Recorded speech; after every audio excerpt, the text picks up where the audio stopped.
안녕하십니까? 자, 여러분 이제 42강 온대기후입니다.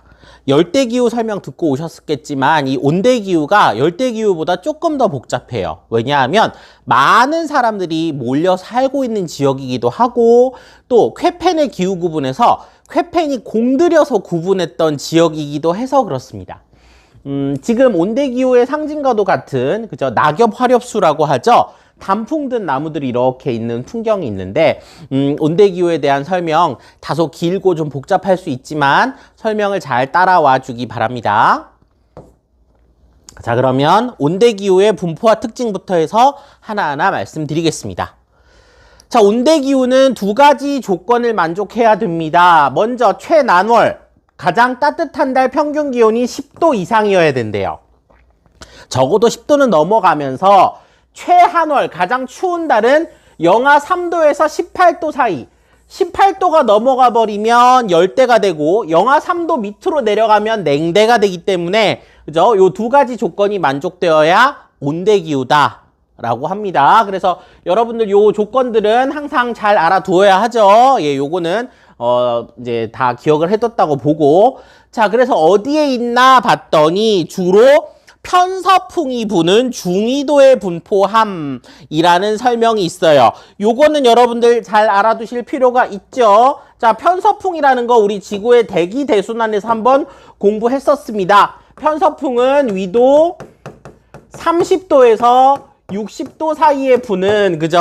항상 일정하게 부는 타걸풍이다. 서에서 동으로 분다. 요런 얘기 했었습니다. 그래서 그 편서풍이 부는 중위도에 분포한다. 구체적으로 말하면 사실 유럽 쪽은 위도 30대는 건조기후인 적도 많아요. 그래서 위도 30도에서 거의 50도까지도 분포하는 반면에 아시아 같은 경우는 냉대기후가 좀 더 빨리 나타나거든요. 그래서 위도 30도에서 한 40도 정도까지 조금 더 좁게 나타납니다. 그래서 유라시아 대륙은 워낙 넓고 서한과 동한의 차이가 좀 있어서 요 정도의 위도대에 분포한다. 대략 이렇다 정도만 알아두시면 되겠습니다. 자, 그래서 어떤 특징이 있나? 첫 번째는 사계절이 뚜렷하다. 예, 사계절 뚜렷한데 요즘에 농담 삼아서 사계절 아니고 이계절 같다 이런 말 하죠. 어쨌든 그래도 기후변화가 이제 그 지구온난화에 의한 기후변화가 아니고 1년 동안에 나타나는 그 날씨의 변화가 크다. 자, 그 다음에 기후가 대체로 온화하여 농경과 인간 생활에 유리하다. 많은 인구가 온대기후 지역에 몰려있다. 그 다음에 낙엽 화렵수. 자, 가을이 되면 겨울을 나기 위해서 잎을 떨구는, 그죠? 낙엽이 지는 화렵수. 이파리가 넓은 나무. 그 다음에 침엽수. 침엽수라는 건 우리가 바늘과 같은 잎을 가진 거죠. 추운 겨울을 나기 위해서 이 얼어붙지 않도록 이렇게 추운 그 침 모양의 그죠? 바늘 모양의 잎을 가진 그런 것들이 섞여 있는 혼합림 섞여 나타나는 경우가 많고 겨울이 비교적 따뜻해서 얼 정도가 아니면 상록화렵수라는 것도 분포한대요. 상록화렵수는 겨울에 얼지 않으니까 상록이 항상 푸르다 이라는 뜻이겠죠. 항상 푸른 화렵수 이런 것들도 존재한다. 그래서 예를 들어서 동백나무 이런 것들은 상록 화렵수로서 겨울에도 푸르름을 유지하고 있어요. 자, 요거는 잠깐 이렇게 뒤에서 설명을 또 해드릴 테니까 넘어가고요. 그래서 사계절이 있다. 요거 사진은 뭐 그냥 잠시 보고 넘어가고요. 자, 그럼 이제 요 단원에서 우리가 핵심적으로 알아야 될 건 똑같은 온대기후라고 할지라도 서한과 동한에서 기후 차이가 많이 나타나요. 이거 앞에서도 여러 번 배웠어요. 대륙 서한이라면 우리가 흔히 말하는 유라시아 대륙일 거고 그쪽에서도 유럽 쪽에 있는 곳, 그 다음에 유라시아 대륙의 아시아 파트는 이제 동한이겠죠. 그래서 유라시아 대륙을 놓고 한번 설명을 해보도록 하겠습니다. 자, 먼저 서한과 동한을 좀 비교를 해보면 자, 여기 쭉 나와 있는데 요거 설명하기 전에 빈 화면을 놓고 필기를 좀 해보도록 하죠. 자, 대륙이 이렇게 있다고 합시다. 대륙은 흰색으로 둘까요? 자, 가상의 대륙이 이렇게 있다고 합시다. 자, 유라시아 대륙은 가로 세로가 널찍한 요런 대륙이 있다고 합시다. 자, 여기서 요쪽은 대륙 서안. 자, 요쪽을 대륙 동안이라고 할게요. 자, 여기에서 가장 큰 차이가 뭐냐면 대륙 서안은 이렇게 다시 위아래로 나눠집니다. 자, 포인트는 이거예요. 대륙 서안은 1년 내내 편서풍의 영향을 받는 게 기본입니다. 서쪽에서 동쪽으로 바람이 부는데 이 대륙 서안의 더 서쪽에는 대서양 바다가 있죠. 여기가 유라시아 대륙이라고 한다면 이 대서양 바다를 가로질러 온 편서풍이 1년 내내 불어요. 바다 위를 건너왔기 때문에 이 편서풍의 힘이 강력하고 영향을 많이 줍니다. 특히나 이 유럽 대륙의 대륙 서안의 북쪽 지역. 그러니까 여기가 우리 지명 이름으로 하자면 북서부 유럽이 되겠죠. 자, 여기가 북서유럽. 자, 북서유럽은 1년 내내 편서풍의 영향을 받아요. 그러면 편서풍의 영향을 받는다는 게 무슨 의미냐? 바다를 건너왔잖아요. 세계에서 두 번째로 넓은 대서양 바다를 건너온 바람이기 때문에 바다의 성질을 띠고 있습니다. 바다의 성질이 뭔데요? 첫째, 연교차는 작아요.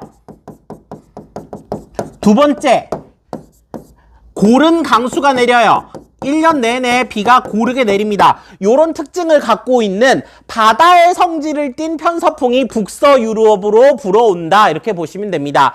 그래서 이 북서유럽에서 나타나는 기후를 서안 해양성 기후라고 해요. 아이고.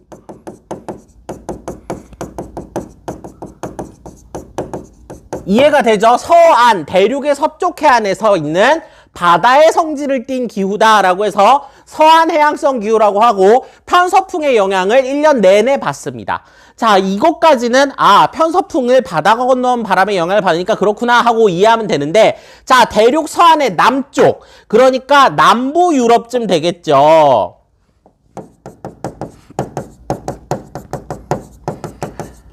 자, 여기는 좀 다른 이야기가 펼쳐집니다. 자, 여기는요. 자, 남부 유럽 같은 경우에 요 대륙 서안인데 요 남부 유럽 같은 경우에는 색깔을 달리해서 자, 여름에는 이 아래쪽에 있던 ITCG, 적도수렴대가 북쪽으로 밀려 올라오면서 그 적도수렴대보다 더 북쪽에 있는 아열대 고압대가 남부 유럽을 뒤덮어요. 자, 그래서 여름철에는 편서풍의 영향보다도 아열대 고압대의 힘이 더 셉니다. 아열대 고압대의 특징이 뭐죠? 건조한 거죠. 그 다음에 남쪽에 있는 사막바람이 같이 올라오기 때문에 매우 뜨겁습니다. 자, 그래서 여름에는 아열대 고압대의 영향을 받는데 겨울에는 어때요? 아열대 고압대가 아래로 내려가죠. 적도수렴대와 함께 남쪽으로 쭉 밀려 내려갑니다. 그래서 겨울에는 편서풍의 영향을 받습니다. 자, 남부 유럽 지역은 아열대 고압대와 편서풍의 영향을 번갈아 가면서 받는 거예요. 요걸 우리가 지중해성 기후라고 하죠. 지중해성 기후에 대해서 우리가 설명을 이미 들어서 알고 있죠. 여름철에는 건조하고 기온이 높고 겨울철에는 비교적 따뜻하고 비가 내린다.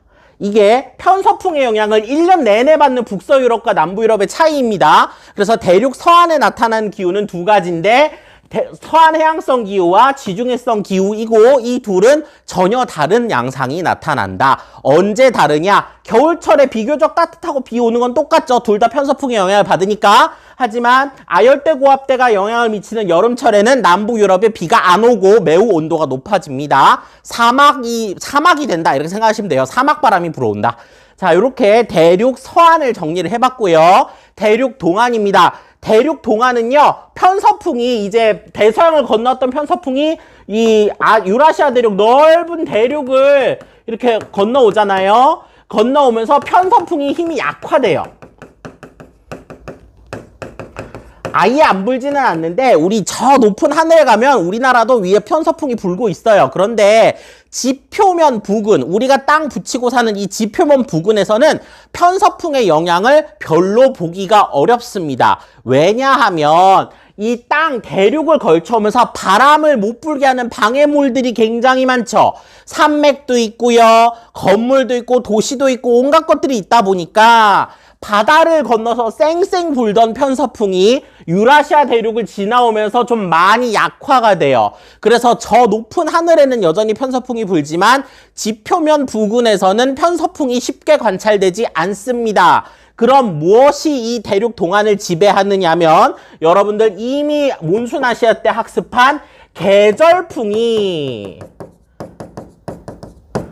요 지역을 뒤덮는 거죠. 그래서 아시아 지역은 우리 열대기후도 열대 몬순기후 이렇게 따로 있었잖아요. 자, 마찬가지로 대륙 동안의 아시아 지역은, 자, 그래서 여기가 동아시아 지역입니다. 이 동아시아 지역은 그 계절풍의 영향을 받아서 우리가 잘 알고 있듯이 여름에는 고온 다습하다.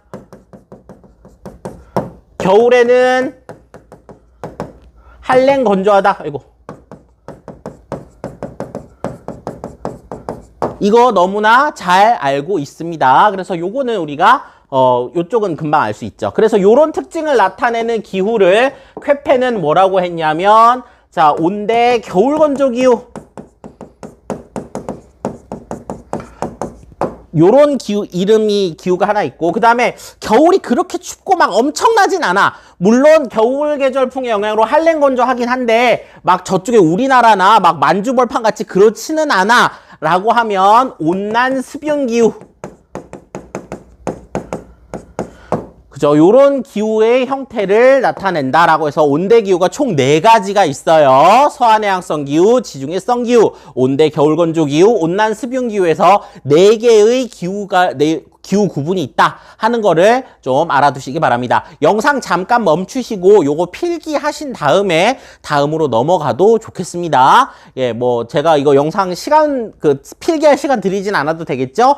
예, 요거 화면 잠깐 멈춰 두세요. 그리고 필기 끝난 다음에 뒤 화면으로 넘어가시기 바랍니다.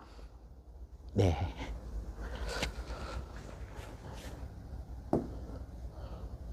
자, 그러면 이제 여기 내용을 다 했으니까 간단하게만 얘기를 할게요. 편서풍의 영향이 큰 대륙 서안 이해됐죠? 아이고. 예, 대륙 서안 이해됐고, 계절풍의 영향이 큰 대륙 동안 이해됐죠? 예, 이 2가지는 설명 다 했고요. 대륙 서안은 비교적 비열이 큰 바다의 성질을 갖고 있다. 비열 우리가 배웠습니다. 그죠? 자, 비열이 크니까 잘 변하지 않는다.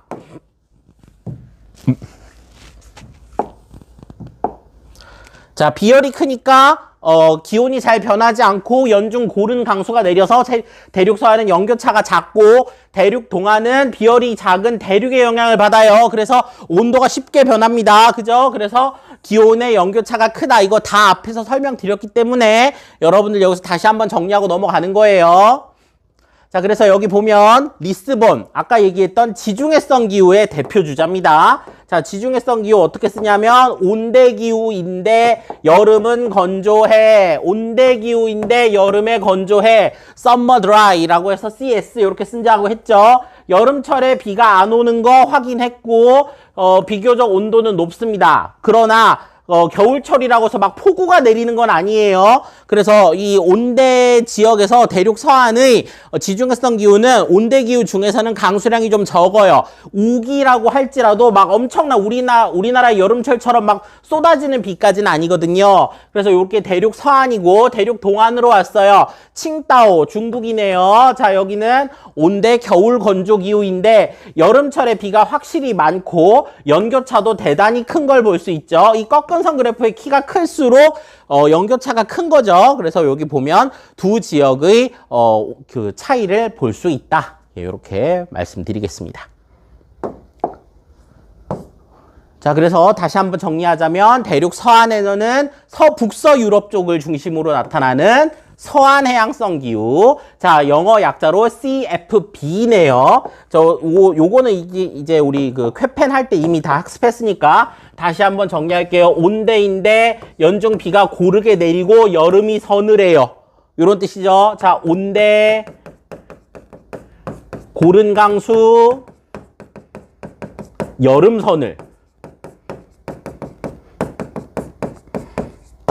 요런 특징을 갖고 있고, 그 다음에 지중해성 기후, 지중해 연안과 그죠 뭐 여러 지역에서 나타나는데 요렇게 쓰고, 요거는 온대, 여름 건조죠. 요렇게 두 가지가 대륙 서안에서 나타나고요.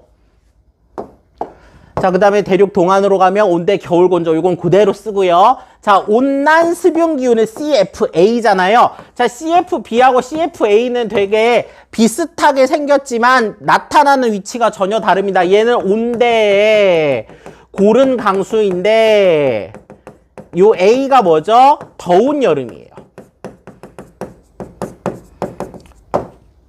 그래서 이 온난 습용 기후는 딱 한 글자 차이 나잖아요. 서한 해양성 기후랑. 하지만 정반대에서 나타납니다. 자, 얘는 주로 동아시아 남부.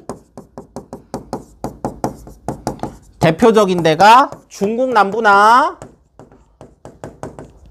타이완, 그 다음에 일본 남부,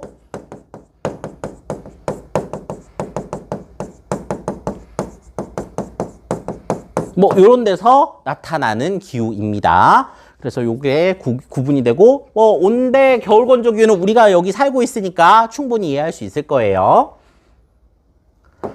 자, 그래서 동안기후와 서안기후 알아봤습니다. 여기 이제 지도를 통해서 확인할 텐데, 이렇게 지도를 통해서 확인할 때 여러 지점들의 특징들도 알아야겠지만, 그 지점들의 특징도 알아야겠지만, 그것보다도 어디서 그게 나타나는지를 우리가 아는 게 되게 중요하다 그랬죠. 자, 다시 한번 정리할게요. 지중해성 기후 같은 경우는 지중해 연안에서 당연히 나타나고, 그 다음에 미국 서부, 여기가 캘리포니아 있는 데잖아요. 여기서도 좀 나타나고요. 그 다음에 남반구에선 굉장히 좁은 데서 나타납니다. 여기 보면은 남아프리카 공화국에 있는 케이프타운이라는 곳, 그 다음에 오스트레일리아에 있는 오스트레일리아 서부의 퍼스라는 곳, 이런 데서도 나타납니다. 뒤에서 설명 다시 한번 드릴 거예요. 그 다음에 서한 해양성 기후는 당연히 북서부 유럽, 영국, 프랑스, 뭐 독일 요쪽에서 나타나고, 그 다음에 쭉 별로 없어요. 별로 없고, 그리고 여기 이제 뉴질랜드가 전체가 서한 해양성 기후입니다. 뉴질랜드가 국토 전체가 서한 해양성 기후라는 것도 뒤에서 설명드리겠습니다. 그 다음에 여기 그 남아메리카 끝단에서 일부 나타난다. 이 정도 봐주시면 되고, 대륙 동안에서는 온난 습용 기후와 온대 겨울 건조 기후가 이렇게 혼합돼서 나타나는 거, 동아시아 지역, 그 다음에 미국의 동부 지역, 미국 동남부 지역 이런 데서도 나타나고 있다. 이 정도 말씀드리겠습니다. 자, 그래서 여기 그 기후 패턴에서는 남아메리카는 잘 많이 안 나오고요. 주로 요 아프리카 남부, 오스트레일리아, 그 다음에 아시아와 유럽 이런 데서 출제가 많이 되고 있어요. 뭐 요거는 바람으로 한 거고요. 자, 그러면 이제 온대 서한 기후부터 설명을 드려보도록 하겠습니다.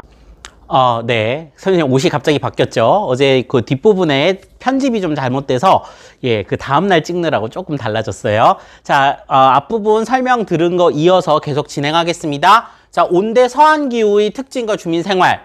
서한기후 이어서 진행해 보도록 하죠. 자, 계속해서 얘기합니다만, 서한기후라는 건 결국 편서풍의 영향을 받아 바다의 성질을 띠고 있다 말씀드렸습니다. 편서풍이 넓은 대서양을 건너왔기 때문에 이 편서풍의 영향을 받아서 해양성 기단의 영향을 받는다. 그래서 겨울에 좀 더 따뜻한 그런 특징을 보이고, 대륙 서안, 주로 유럽이라든지 뭐 이런 곳이죠. 남북이 30도에서 60도에 분포한다. 자, 이렇게 나와 있고, 자, 특징을 보도록 하겠습니다. 일단 서한 해양성 기후라고 쓰시고 나서, 자, 여름이 서늘하고 겨울이 온화하고 연교차는 작고 다 말씀드렸고, 자, 분포 지역 나중에 지도 보면서 다시 한번 이야기할 텐데, 그 중에서도 중요하게 생각해야 될 게 일단 기본적으로 서부 유럽은 당연히 중요하겠죠. 이 서한해양성 기후의 어떤 전형적인 패턴을 보여주고 있는 곳이고요. 다른데 여러 군데 있는데 뉴질랜드 잘 나옵니다.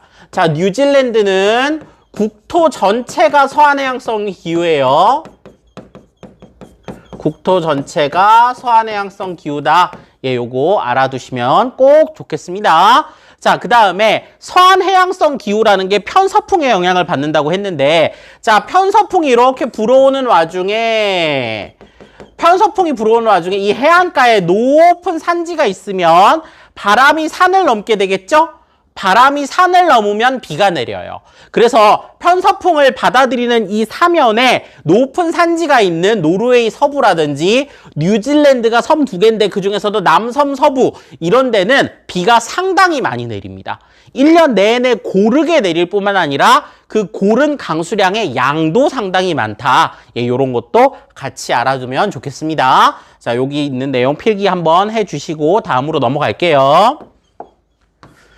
자, 그래서 그래프를 보니까, 자, 일단 여기는 영국 런던입니다. 서한해양성 기후 하면은 가장 전형적으로 떠오르는 지역인데, 연교차 키가 상당히 작죠. 자, 요 꺾은선 그래프가 키가 좀 작으면 연교차가 작다는 얘기죠. 키가 크면 겨울철에는 온도가 많이 내려가고 여름철에는 위로 많이 올라가니까 연교차가 크다는 얘기인데 키가 좀 작아요. 그죠? 그러니까 여기에 연교차가 상당히 작은 걸 볼 수 있고 그 다음에 강수량도 어때요? 1년 내내 비슷하죠. 그래서 이 서한해양성 기후는 늘 약간 부슬부슬 비가 내리는 요런 상태가 이어지게 됩니다. 그래서 우리가 뭐 영국 사람들 뭐 이렇게 신사복 같은 거 이렇게 딱 입으면 거기에 이제 우산을 항상 갖고 있는 걸 볼 수가 있어요. 자, 요렇게 뭔가 굳은 날씨, 비가 올 듯 말 듯, 뭐 했다가 오기도 하고, 뭐 이런 날씨죠. 자, 영국 런던의 모습입니다. 이게 런던 아이라는 거라고 하네요. 자, 그래서 이런 지역은 해가 나는 날이 많지가 않다고 합니다. 그런데 사람이 해를 못 받으면 비타민 D라고 하는 영양소의 결핍이 찾아올 수 있다고 하거든요. 그래서 이것을 막기 위해서 많은 유럽인들이 해가 좀 낮다 싶은 날에는 이렇게 일광욕을 많이 한다. 예, 이런 얘기들을 하네요. 자, 그 다음에 아까 뉴질랜드 국토 전체가 서한해양성 기후인데 특히나 요 가 지역 여기가 편서풍과 함께 그 산이 위치하고 있어서 좀 많은 강수량을 보이는 곳이라고 했죠. 자, 여기도 자 보시면 자 이렇게 편서풍이 불고 자 남이 40도 부근이네요. 편서풍이 부는데 여기 있는 산맥에 바람이 부딪히면서 바람이 산을 넘으며 비가 내린다. 예, 요거 예 포인트 한번 봐두시면 되겠습니다. 자, 그리고 나서 이어서 이제 여러 가지 주민 생활이 나오는데 가축 사육과 식량 및 사료 작물을 함께 한다. 요 지역은요, 쌀 농사를 짓기는 좋지 않겠죠. 연교차가 작기 때문에 여름철에 그렇게 덥지 않거든요. 그래서 여기는 풀은 잘 자라는데 쌀 농사를 짓기는 어렵습니다. 그래서 주로 밀 농사를 짓는데 이 밀과 함께 고기, 그죠? 가축을 사육해서 뭐 고기를 얻는다든지 우유를 얻는다든지 이런 함께 하는 농업이 필요하다. 이런 얘기를 하죠. 그래서 가축을 기르고 식량도 같이 하면서 사료도 키우고 온갖 걸 함께 한다라고 해서 혼합 농업이라고 이야기합니다. 그 다음에 도시 근교에서는 낙농업. 낙농업이 우유, 치즈 이런 거 얻는 거예요. 그죠? 소젖을 활용한 여러 가지 것들을 얻는 농업. 그 다음에 화훼농업. 화훼농업은 꽃이죠, 꽃. 이런 것들을 이제 농사를 많이 한다. 그래서 농업이 이렇게 발달했다는 점. 그 다음에 하상계수가 작아서 강을 통한 수운교통이 유리하다. 자, 이 말은 뭐냐면요. 겨울철의 그 물의 양과 여름철의 물의 양이 별로 차이가 안 난다는 얘기입니다. 하상계수가 크면 클수록 겨울에 1의 물이 흐르는데 여름철에 4배 많은 물이 흘러요. 1대 4 이렇게 말하거든요. 근데 우리 한강 같으면 이게 막 3자릿수예요. 100배도 차이가 나거든요. 근데 여기는 서한해양성 기후는 강수가 고르기 때문에 그냥 언제나 비슷한 류량을 갖고 있어서 배 운항하기에 좋다. 그래서 강을 통한 수운, 물을 통해서 운반하는 거죠. 이런 것들이 유리한 그런 생활 모습이 나타난다고 합니다. 여기 보시면은 이렇게 여기 보면은 목초지에서는 소를 기르고 이 위에는 이제 밀밭 같은 것도 있는 그죠? 이렇게 여러 가지 형태의 농업을 함께하는 혼합 농업이 발달했다 하는 게 이제 서한해양성 기후의 농업 특징 중에 하나고 이게 이제 그림으로도 이렇게 나오죠. 네, 요거는 이제 영국의 풍경을 그린 그런 장면이고요. 자, 그 다음에 아까 꽃 하면 우리가 떠오르는 나라 원래라면 네덜란드였는데요. 요즘에는 네덜란드의 화훼 농업이 주로 케냐로 많이 갔어요. 그래서 우리가 그 아프리카 배울 때 케냐의 그 화훼 농업 굉장히 중요하다 그랬는데 그 케냐로 이전하기 전 유럽에서는 이 네덜란드가 이제 화훼 농업으로 굉장히 앞서 있던 곳입니다. 자, 그 다음에 이제 주요 하천의 하상 개수 보면은 우리나라 낙동강은 겨울에 비해 여름에 250배가 넘는 물이 흐르지만 자, 유럽에 이제 독일에 있는 라인강, 프랑스에 있는 세느강 이런 데 보면은 50배도 되지 않아요. 그래서 항상 안정적인 강물이 흐르기 때문에 배 운행이 쉽다 이런 얘기죠. 그래서 여기 보면은 이제 유럽을 관통해서 흐르는 도나우강 이런 데서 보면 내륙을 통해서 강으로 많은 화물이 이송되고 뭐 이런 얘기를 합니다. 자, 서한해양성 기후 여기까지 말씀드렸고 이제 서한해양성 기후의 남쪽 그러니까 겨울에는 편서풍의 영향을 받지만 여름에는 편서풍의 영향 대신 아열대 고압대의 영향을 받는 기후 지역으로 이야기를 해보도록 하겠습니다. 자, 지중해성 기후, 자, 온대 기후니까 C고 여름 건조니까 작은 S자가 붙었네요. Summer dry겠죠. 자, 그래서 여름철에는 중위도까지 올라온 아열대 고압대의 영향으로 고온 건조하지만 겨울철에는 편서풍의 영향으로 온난수변하다. 예, 이 설명은 아까도 드렸습니다. 요거 다 드렸고 어디서 분포하는지는 지도를 통해서 확인할 텐데 일단 여기서도 우리가 표시를 좀 해둘 건 지중해성 기후니까 지중해 연안인 건 당연하잖아요. 이건 당연한데 이거 말고도요. 미국의 캘리포니아 그 다음에 아프리카 남단 여기 케이프타운이라는 도시가 있어요. 네, 위치 이따가 확인할 거고요. 그 다음에 오스트레일리아 남서부 하면은 퍼스라고 하는 도시가 있어요.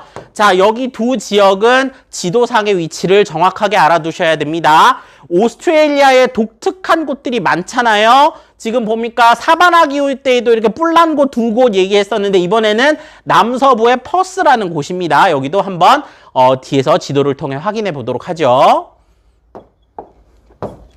자, 지중해성 기후 그래프를 보시면 제가 지중해성 기후 괄호 북반구 해놨습니다.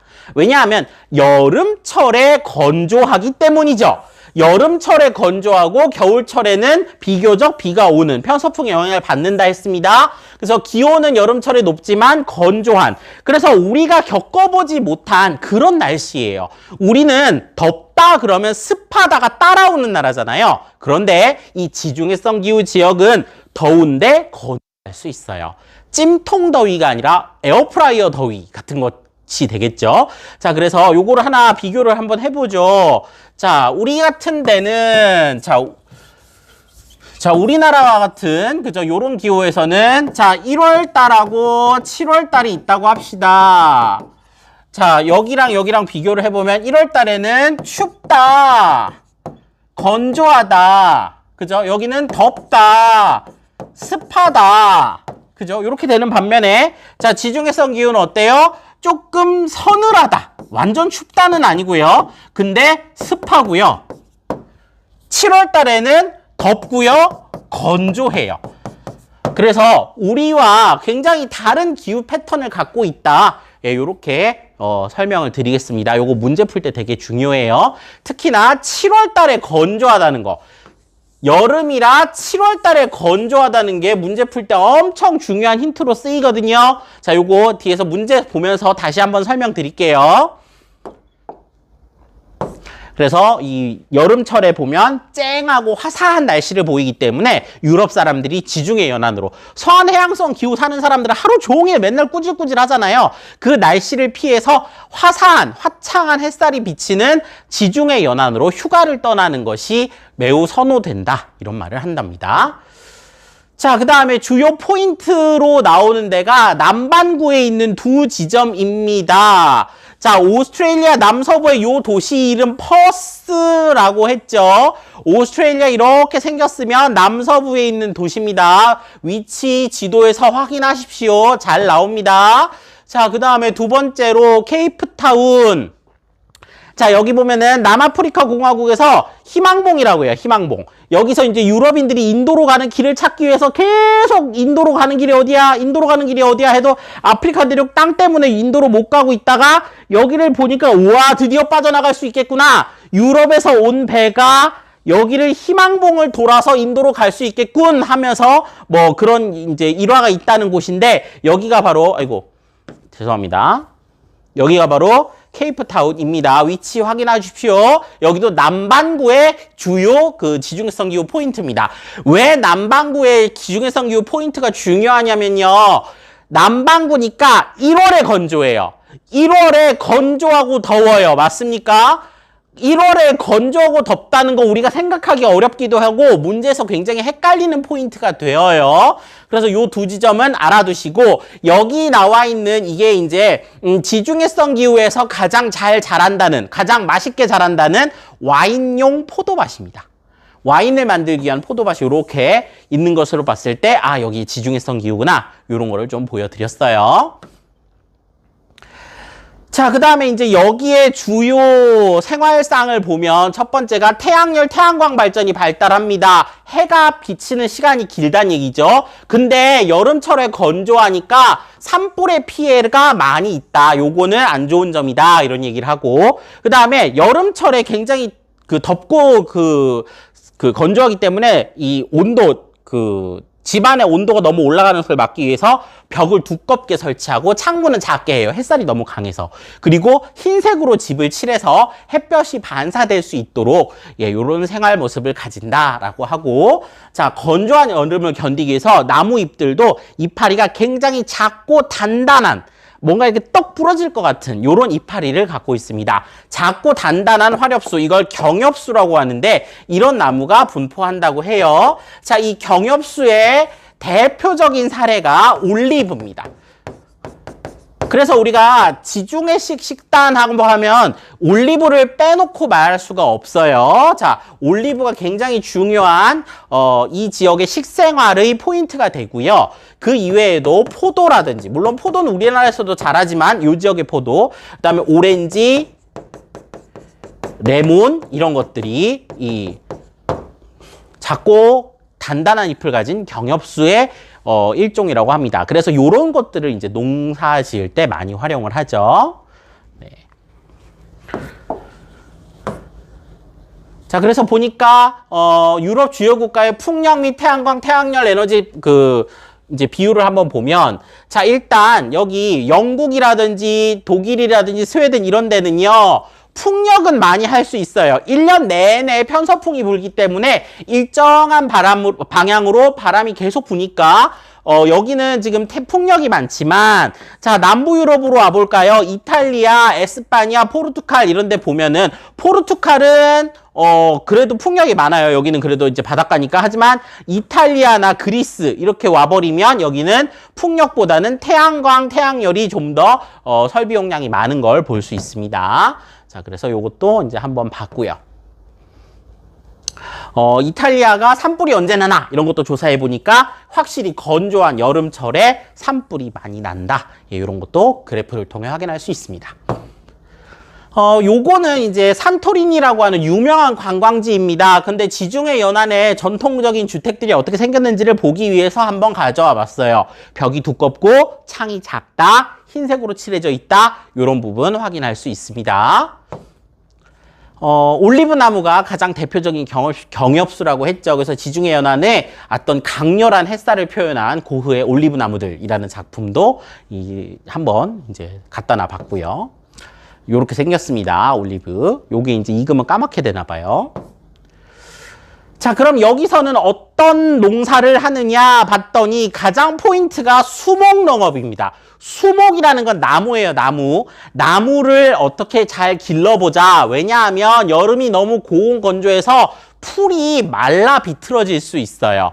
이걸 막기 위해서 나무는 좀 견디잖아요. 잘 견디는 올리브, 오렌지, 포도, 코르크 이런 것들을 재배하는 농사, 이걸 수목농업이라고 합니다. 아까 서한해양성 기후는 뭐였죠? 혼합농업이었죠. 지중해성 기후는 수목농업이 대표적입니다.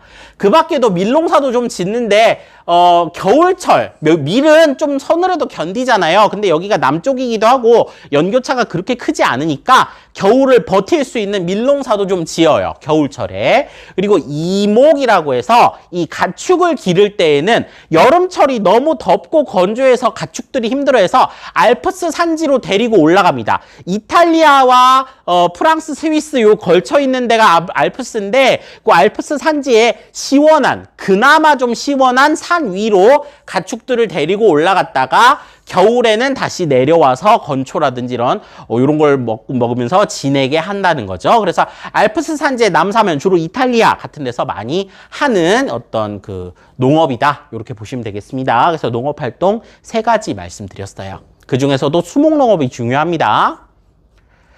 그래서 올리브의 국가별 생산량 보니까 지중해 연안에 있는 에스파냐, 이탈리아, 튀니지, 모로코, 튀르키예까지, 알제리까지 모조리 다 지중해 연안 국가들인 것을 알 수가 있죠. 우리나라에서 소비되는 대부분의 올리브유는 에스파냐에서 왔다고 해요. 그리고 이제 프랑스 남부에 이 지중해성 기후를 띠는 곳에 망똥이라는 곳에 가면 레몬 오렌지 축제 뭐 이런 것도 있다고 합니다. 그리고 아까 이목 얘기했는데요. 여름에는 서늘한 위로 올라가서 가축을 키우다가 겨울에는 마을로 내려오고 다시 여름엔 데리고 올라가고 뭐 요렇게 한다. 예, 요 얘기 말씀드렸고요. 유럽의 1월과 7월 평균 기온과 강수량인데요. 자, 먼저 1월 달입니다. 1월 달에는 서한해양성 기후건, 지중해성 기후건 비가 많이 내립니다. 비가 골고루 내리는 걸 볼 수 있는데 7월이 되면 건조해지죠. 어디가 건조해집니까? 지중해 연안이 건조해집니다. 북쪽은 계속 그 편서풍의 영향을 받으니까 비가 많이 내리고 있어요. 그래서 요 강수 차이 요거 이제 교재에 있는 그림 한번 확인해 주시면 좋겠고요. 그래서 밑에 설명은 다 말씀드렸습니다. 한번 읽어보시면 됩니다. 예, 저위도 지역과 고위도 지역 유럽 내에서의 차이, 예, 말씀드린 부분 다 정리해 주시면 좋겠습니다.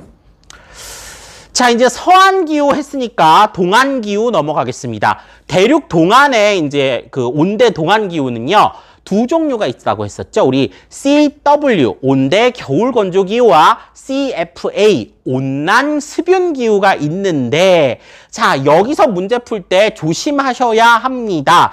저는 요거 되게 강조 드리거든요. 이거를 자꾸 이게 뭐예요? 라고 헷갈리면서 시간을 보내서는 안 됩니다. 시간 까먹으면 안 되는 게 이게 CW인지 CFA인지를 구분하기 위해서 너무 많은 시간을 쓰면 안 돼요. 자, 우리 교육과정 특징에 보면, 자, 온대 동안 기후는 2 종류로 구분됩니다만 이 둘을 구분하는 것에 집중해서 학습하는 건 좋은 방법이 아닙니다. 온대 동안 기후는 겨울철에 조금 따뜻하냐 아니냐, 강수량이 조금 되냐 마냐, 이 정도의 차이이지 이 둘은 차이점보다는 공통점이 더 많습니다. 누구와 누구가 공통점이 많다고요? CW나 CFA나 많이 다르지는 않다. 대체로 결이 같지만 얘는 겨울철이 좀 더 춥고 건조하고 얘는 겨울철에 그나마 살만해. 이 정도의 차이라는 거죠. 그래서 서한해양성 기후랑 지중해성 기후는 완전히 다른 기후이지만 얘네 둘은 그렇게까지 큰 차이는 아니기 때문에 이 둘을 구분을 못한다고 해서 머리를 쥐어뜯고 시간이 가면 안 된다는 겁니다. 요거 아주 강조 드려요. 이 둘을 구분하는 것보다는 서한기후와의 비교, 이게 더 핵심입니다. 서한기후와의 비교에 좀 더 집중해서 학습해 주시면 되겠습니다. 예, 여기 정리됐죠? 자, 그러면 먼저 동안기후의 전반적인 특징을 좀 보면 겨울에 찬 대륙에서 불어오는 계절풍 영향을 받아요. 편서풍은 넓은 대륙을 거쳐서 흘러오는 동안에 많이 약화돼서 우리 지상에서는 느끼기가 좀 어렵다고 해요. 반면 우리가 사람들이 살고 있는 이 지상은 해양과 육지의 비열 차이 때문에 발생하는 계절풍의 영향을 받는다고 합니다. 그래서 비슷한 위도의 대륙 서해안에 비해서 춥고 겨울철에 더 온도가 많이 내려가요. 대륙 동안에 남북이 20도, 20도 부근에서도 나타나는 게 있나 봐요. 요런 게 분포하고, 나무는 아까 보면 우리 지중해성 기후는 뭐였죠? 경엽수였죠. 잎이 단단하고 작은 거. 근데 여기는요, 아예 낙엽이 져버리거나 낙엽 화렵수, 우리가 보통 보는 은행나무, 뭐 여러 가지 나무들, 요런 것들이 이제 낙엽 화렵수고, 그 다음에 조엽수라고 해서 겨울철에 춥고 건조한 겨울을 나기 위해서 잎을 코팅을 해요. 약간 맨들맨들한 재질로 이파리를 코팅해가지고 윤기가 나는, 두껍게 해가지고 윤기가 나는 그런 상록화렵수, 요런 것들이 자란다. 이게 이제 온대 동안기후의 특징이라고 합니다. 우리 상록수가 뭔지는 더 이상 말 안 해도 되겠죠? 이 1년 내내 푸르른 나무는 상록수, 중간에 낙엽이 지면 낙엽수. 근데 화렵수라는 말은 뭐죠? 화렵수는 이파리가 넓다, 침엽수는 이파리가 좁다, 이렇게 얘기했습니다. 자, 그래서 가장 대표적인 낙엽 화렵수인 단풍나무, 요런 장면이죠. 우리 곧 보게 될 것 같아요, 요런 단풍. 자, 그 다음에 잎이 두껍고 윤이 나는 요런 동백나무, 요런 것들이 조엽수다. 예, 이렇게 보겠습니다. 자, 그러면 이제 그 중에서도 온대 겨울 건조 기후 CW 보겠습니다. 여름에는 고온 다습하고 겨울에는 한랭 건조하다. 우리 너무 잘 알아요. 여기 살고 있어요. 영교차와 계절차 너무 큽니다. 네, 분포 중국 남부, 인도 차이나 반도 북부, 인도 북부 같은 데서도 있다고 해요. 우리나라도 남부 지역, 서울은 대충 거의 가운데쯤 걸려 있는데 냉대와 온대 거의 뭐 그 사이 어디쯤이긴 하지만 어쨌든 우리나라도 요 온대 겨울 건조 기후에 속합니다. 자, 기후 그래프 보면 우리나라가 나와 있죠. 대한민국 광양시를 보니까 겨울철엔 0도 가까이까지 내려가지만 여름철에는 30도 가까이 좀 올라가고 강수량의 편차도 매우 큰 것을 볼 수 있어요. 이렇게 뭔가 키가 큰 애들이 그래프가 그려져 있으면 온대 겨울 건조구나 하고 볼 수 있습니다. 서귀포시 같은 데가 이제 2월 달에도 상록 화렵수들이 많아요. 여기 보면은 여기 동백나무가 이렇게 있는 걸 볼 수 있죠. 그래서 조엽수가 이렇게 나와 있고, 여기 천지연 폭포라는 곳인데 한번 갖다 놔 봤습니다. 우리나라가 여기 속하니까. 자, 그 다음에 이제 온난 습용기후 CFA입니다. 선생님, CFB랑은 차이가 좀 나는 거 아닌가요? 네. 두 가지 차이가 있어요. 일단 여름철이 무척 덥습니다. 연교차가 크기 때문에 여름철에 온도가 높게 올라가고요. 두 번째로 겨울철에 비가 오긴 와요. 근데 서한해양성 기후처럼 1년 내내 비슷한 건 아니고 강수량의 편차가 있습니다. 온대 겨울 건조보다는 조금 덜 할 뿐이지 강수량의 차이가 분명하게 나타난다. 여름과 겨울에 그런 특징이 있습니다. 자, 그래서 연중 습하고 여름에는 무덥고 강수량이 많고 건기는 뚜렷이 없다. 겨울에는 대체로 온화한 편이지만 한랭한 대륙성 기온의 영향을 받아서 갑자기 내려가는 날도 있다. 하고 이제 분포 지역 나오는데 이 분포 지역은 뒤에서 지도를 보면서 다시 한번 보겠습니다. 남반구 지역을 갖다 놨네요. 남반구 지역에 우루과이의 로차라는 곳이라고 합니다. 우루과이, 부에노스아이레스, 그죠? 요런 데가 전부, CFA 기후인데, 그죠? 여름철이 상당히 무덥죠. 20도 이상 올라갔고, 여기는 여름과 겨울에 강수 편차가 크지 않아요. 아시아 대륙에 있는 CFA들은 이 강수 편차가 좀 나는데, 이게 남아메리카에 있는 대륙에 있는 이제 도시다 보니까 좀 그렇게까지 많이 나진 않고, 어느 정도 고른 강수 패턴을 보여주고 있어요. 이제 일본이 가장 대표적인 온난 습용기후 지역인데, 그죠? 도쿄인데, 사람들의 옷차림을 보면 12월 초까지만 해도 그렇게 두꺼운 옷이 아니고요. 12월 말쯤 되니까 조금 더 두꺼워졌죠. 그죠? 패딩도 있고요. 그죠? 코트도 있고 합니다. 12월 초에 비해서 조금 달라진 옷차림들. 그래서 요 정도가 이제 온난 습용기후다. 겨울도 그렇게까지 추워지진 않는다. 요런 것 정도를 볼 수 있습니다. 요거는 이제 여름철에 이제 막 비가 내리는 지역의 이제 경관을 그림으로 보인 거고, 타이완에서도 여름 비 오는 거, 그냥 장면이 멋있어서 한번 갖다 놔봤어요. 자, 그럼 여기 주민생활 한번 보면 아까 서한해양성 기후 같은 경우는 내륙 수온이 되게 유리했죠. 강으로 뭔가 운반하기 쉬웠지만 온대 동안 기후는 그러기가 좀 어렵고 오히려 건조한 계절을 대비해야 되기 때문에 물을 모아두기 위한 댐 이런 것들을 많이 건설을 한다. 이런 얘기 말씀드렸습니다. 대표적으로 이제 중국의 엄청나게 큰 규모의 산샤댐, 중국의 창장강, 우리 흔히 양쯔강이라고 하죠. 이 강에 보면 정말 거대한 규모의 이런 댐 같은 게 건설돼 있고 건조한 겨울철에도 안정적인 용수를 확보하기 위해서 건설한다. 이렇게 얘기합니다. 자, 그 다음에 농사로는 벼농사가 나옵니다. 여름이 덥고 습하니까 이걸 활용한 벼농사, 뭐 몬수나시아 배울 때 이미 다 배웠고 차도 많이 재배하고 목화도 재배하고 그 다음에 기업적 목축업과 밀농사 이런 걸 많이 하는데 이거는 하나 알아두세요. 자, 우리가 보통 온대 동안기후라고 하면 아시아 지역만 생각을 해서 지금 3번, 4번, 5번이 있는데 3, 4번은 확실히 아시아에 대한 이야기예요. 근데 4번은 지금 북아메리카 남동부, 미국 남부라는 얘기거든요. 미국 남부의 대규모 농장에서 목화 같은 거 합니다. 물론 중국에서도 해요.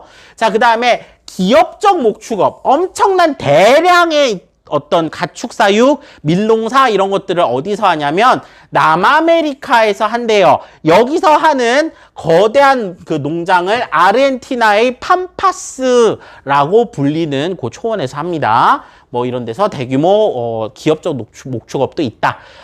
얘기를 하죠.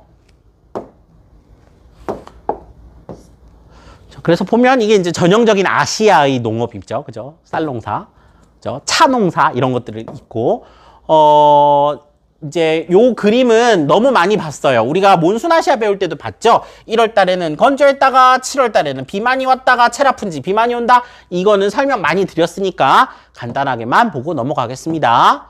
자, 그래서 요것도 설명 다 했어요. 그죠? 이미 다 했던 부분이라 몬수나시아 때 다 설명했으니까 넘어가겠습니다. 북반구 중위도 온대기후의 기후 특징 비교라고 하면서 저는 여기서 파리랑 베이징을 한번 비교해 보겠습니다. 자, 요거를 확대를 해서 보면 자, 기온이 가장 낮을 때와 가장 높을 때인데 자, 파리는 최저 기온이 4.6도인 반면에 베이징은 영하로 떨어졌어요. 여기가 서안이죠? 여기가 동안이고요. 여름에 최고 기온 20.4도인데 27.2도 연교차가 훨씬 크게 벌어지는 걸 볼 수가 있습니다. 그래서 서안과 동안 사이에 이 기후 격차, 기후 차이가 많이 난다 하는 거 정도만 알아두시면 되겠어요. 그래서 이것도 다 설명드렸으니까 읽어보시면 되겠습니다.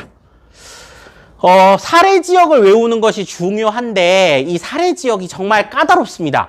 정말 많고 알아둬야 될 지역 많으니까 지금 잘 따라오시기 바래요. 자, 먼저 유럽 쪽 가보겠습니다. 유럽 쪽은 설명을 많이 했죠. 북서부 유럽은 주로 서한 해양성 기후, 그 다음에 지중해 연안에 있는 곳들은 여기 지중해성 기후가 많은데 조심해야 될 게 여기 이집트랑 여기 모알튀리, 리비아, 이집트에는 지중해성 기후가 매우 거의 안 나타나죠. 여기 알제리나 튀니지, 모로코에는 좀 나타납니다. 그 다음에 튀르키예에도 있죠. 튀르키예 해안가 따라서도 지중해성 기후가 좀 있어요. 그래서 여기 한번 쭉 살펴보시고 자, 아시아로 와볼게요. 자, 아시아는 온대 겨울 건조 기후가 되게 많습니다. 여러 지점이 찍혀 있고 온난 습용 기후로 지금 상하이가 나와 있는데 상하이 말고 하나 더 표시해 두시기 바랍니다. 온난 습용 기후가 동그라미네요. 딱 동그라미로 표시할 거 일본의 도쿄. 예, 도쿄도 하나 더 표시해 주시기 바랍니다. 그래서 생각보다 온대 겨울 건조 기후가 하노이라든지 광저우 이렇게 중국 남부까지 쭉 이어져 있는 걸 볼 수 있습니다. 그래서 온대 겨울 건조 기후, 그 다음에 온난 습용 기후 2개, 요 정도 기억해 두시면 좋을 것 같습니다. 자, 북아메리카로 가볼까요? 자, 북아메리카로 가면 지금 여기 미국 동부 쪽에 뉴올리언즈랑 뉴욕만 지금 온난 습용기후 사례 지역으로 나타나 있는데 저는 이것보다 훨씬 중요한 데가 요 캘리포니아 일대입니다. 아, 요거 아니고 캘리포니아 일대, 여기 네모입니다. 네모. 로스앤젤레스라든지 샌프란시스코, 그죠? 요런 지역들이 훨씬 중요하게 다루어져야 되거든요. 예, 요런 지역들, 예, 미국 미국 서남부에 여기 지중해성 기후, 네모입니다. 네모, 지중해성 기후. 예, 여기 위치 파악해 두시면 문제 푸는데 도움이 될 거예요. 자, 남아메리카로 가볼게요. 남아메리카는 부에노스아이레스 잘 나옵니다. 지중해성 기후 아니고요. 온난습용 기후입니다. 여기. 자, 봐두시고. 그 다음에 아까 이 오세아니아 지역에서 보면, 자, 오세아니아 지역은, 자, 뉴질랜드는 국토 전체가 서한 해양성 기후라고 했죠. 요거 알아두셔야 되고, 그 다음에 시드니가 지금 요 CFA인 것도 확인했고, 자, 여기가 중요하죠. 여기 퍼스라는 곳입니다. 예, 여기 지중해성 기후 나타난다. 그래서 되게 요 조그만 공간 안에 되게 많은 기후가 나타나고 있어요. 물론 작지 않습니다. 우리가 화면으로 보기에 작을 뿐이에요. 자, 그리고 아프리카로 가면 아프리카는 온대 기후가 별로 없지만 여기 너무 중요하다 그랬죠. 자, 아프리카 남단 요쪽에 여기도 네모 하나 있어요. 요 네모 케이프타운입니다. 예, 여기 또 알아두시면 좋겠습니다. 이렇게 해서 온대기후의 전체적인 특징들 알아봤고 이 기후 사례 지역들도 한번 봤습니다. 여기까지 해서 온대기후 설명 마치고요. 이제 냉대랑 건조 한대 뭐 이런 것들이 남았는데 이거는 사실 작년하고 내용이 크게 달라진 게 없어서 작년 영상을 한 번 더 볼 거예요. 링크 걸어 드릴 테니까 작년 영상까지 다 챙겨 보신 다음에 기출문제 풀이로 또 뵙겠습니다. 자, 오늘 고생 많으셨습니다. 감사합니다.